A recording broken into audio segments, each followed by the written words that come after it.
So we begin Raw with Reigns in the ring. Not the best way to begin, but he gets a bit of a promo before Rollins comes down. They discuss their upcoming match. They talk about we have it tonight. And the Authority comes down. They talk to the crowd. Do you want to see Rollins versus Reigns for the WWE Championship? Oh, that's an important match. We're not going to give away free for here. Denver, Colorado. H mentions, how high are you guys? Good. Colorado. Rocky Mountain High. I get it. I'm pretty sure in a couple years when the Denver, Colorado, when almost every major stadium, it's like, Jimmy's House of Bud presents, every stadium will have some sort of marijuana nomenclature to it. So instead they decided to set up a classic 5-on-5. Alright, that works. Who does Rollins get?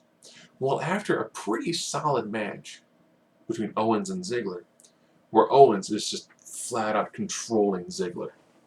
And then Breeze comes down. Ziggler makes a swing at Breeze, it's a pop-up powerbomb. I would have rather have seen Ziggler go for the Famouser, and if Owens countered that with a pop-up powerbomb. But overall, it was weird to have Owens work Ziggler and just control him 90% of the match. So your typical face heel. And then Tyler Breeze is out there with Summer Lamb. And apparently they live stream themselves at ringside. Totally narcissistic millennials. Oh, it's awesome. It's great stuff. So Rollins asks Owens. And later on, he goes, "Oh, Seth Rollins!" And then Xavier Woods returns. So that's right. Team Rollins is Owens and New Day. Unicorn powers unite. Who does Roman Reigns get? He hasn't talked to anybody pretty much the entire night. But he's got Ambrose. He's taking on Owens. He's got Ryback. And then, we got some flying Usos, man. The Usos make their comeback, and just crowd goes nuts. I'm not going to talk about the main event real quick. Super kick, splash, thank you, Xavier Woods. Splash. Thank you, Kofi Kingston. Big E eliminates an Uso. Owens eliminates an Uso. I'm like, alright. This appears to be going places. We're finding it through the eliminations. Ryback eliminates Big E. Ryback gets eliminated. Miscommunication with Rollins and Owens. So Rollins hits the big jumping knee on Owens. Owens eats a dirty deeds. He gets pinned. So now it's the Shield mates against each other again. Rollins just forget this, grabs the chair, beats him down with the chair. So he's going to go to lay out Roman Reigns a little bit. Roman Reigns pops a Superman punch because he's got to look strong. Rollins retreats. Not a bad main event. Of course, they cast it out back to older Survivor Series matches. And then they bring the one that's super important that was last year.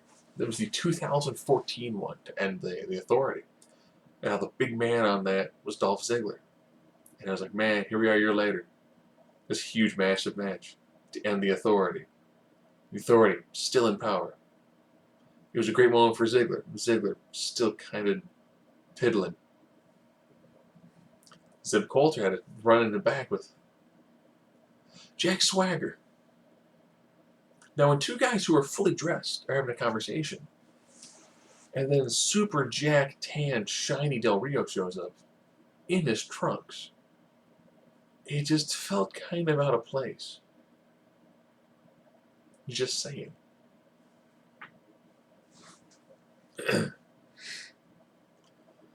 Cesaro fought The Miz in a good match. It's Cesaro. Cesaro puts on great matches. He got Miz in the Cesaro swing for what felt like a minute, and then goes right to the sharpshooter. Miz taps out, probably because from his vantage point, the place is still spinning. And Miz didn't do this; he had the arms out, just that full big extension. You can just tell it's just 1, 22, 21, 22. It's like, this is, it's like house show good. He's like, just gonna do it till I get tired. Good stuff. Worked well. It's a good match. Wyatt's came down. And now Bray Wyatt controls all the special effects for Undertaker and Kane. So we're trying to figure out who would team up with the Brothers of Destruction. And I was like, man, it'd be great if it would be like Sting and Finn Balor. Because if you got Sting, this will be his 1 year anniversary. It's Taker's 25-year anniversary. Even though I asked him, he said he was going to be fishing at the time. You got Kane. I'm like, well, it's like almost supernatural. We're going to bring back the Boogeyman. It's going to, could Mick go for another match or two? So interesting to see where this is going to go. I'm glad that they're like Wyatt is booked strong, kind of. Not Reigns strong, but still strong, which was good. Del Rio had a match with R-Truth, where Truth got in some good offense. It felt like a potentially competitive match. But Del Rio ends up winning with his double foot stomp. Lucha Dragons took on Barrett and Sheamus in a match that felt like it was the longest match of the event, and I was like, wow. Sheamus and Barrett work so well together. I believe they at one point in time were a stable with Drew McIntyre or Drew Galloway. Back in things like Irish Whip Wrestling. And they worked over Sin Cara repeatedly in this match. Tag into Kalisto. Kalisto, like a house of fire, takes everything down. He's got this phenomenal moveset. If they bring Ray back for a little bit, just make these guys a stable. Make these guys a stable, and if you want to, either of those guys can go heel, and you'll have these awesome luchador matches. If you want to make the whole stable heel, toss them with Del Rio. There you go. There's your 4-person stable, or quattro stable. Barrett goes for the big bull hammer. Kalisto ducks underneath it. Salida del Sol, 1, 2, 3. Impressive match. I was like, you know what? I wouldn't mind. Now all of a sudden, they're working well as a tag team. Barrett and Sheamus work well as a tag team.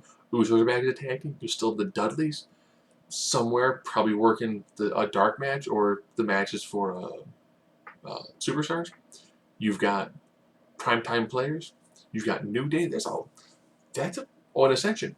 That is a good, solid group of tag teams. All right. They had a fatal 4-way match for the #1 contender for the Divas Championship. All right. Sasha Banks, Becky Lynch, Paige, Brie. One of these things is not like the other. One of them things is Brie. Great back and forth.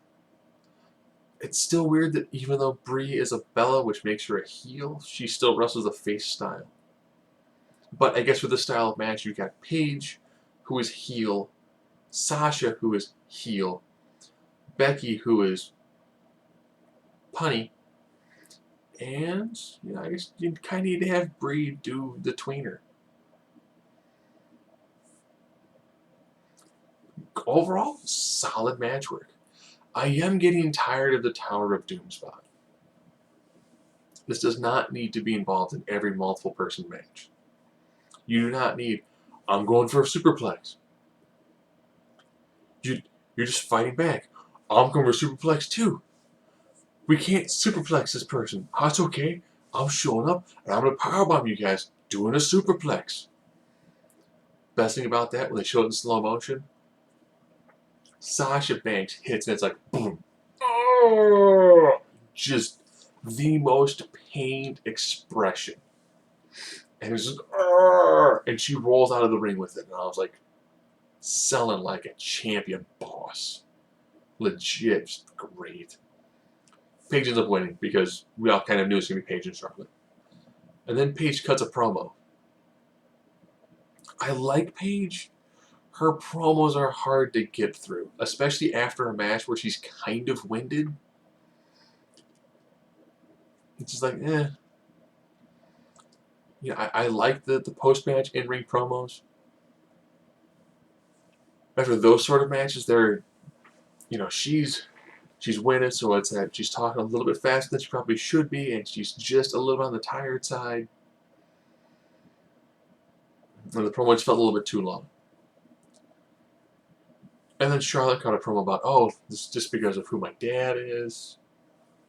Because I'm Ric Flair's daughter, while wearing a shirt that says, do it with Flair. It's kind of hard to, be like, this is about my dad, while wearing a shirt that more or less says, it's about my dad. So those two should have a pretty good match. For a moment, I was like, oh, are they going to have Sasha that match? Because Sasha had the Banks came out on Becky, and I was like, oh, that would be so awesome. Pretty much anybody except for Brie would have made a fantastic match. If it would have been Sasha and Charlotte, I can tell them the back. H would have been like, can I get 15 minutes? No. Dang it. Can I have 10 not including intros? No. Dang it. I can't have that? No. Might as well give it to Paige. Maybe, just maybe. Everyone talks about how awesome it would be to have a Shield triple threat match at Mania. Maybe, just maybe, so hear me out on this. Charlotte, Becky, Sasha. Divas belt.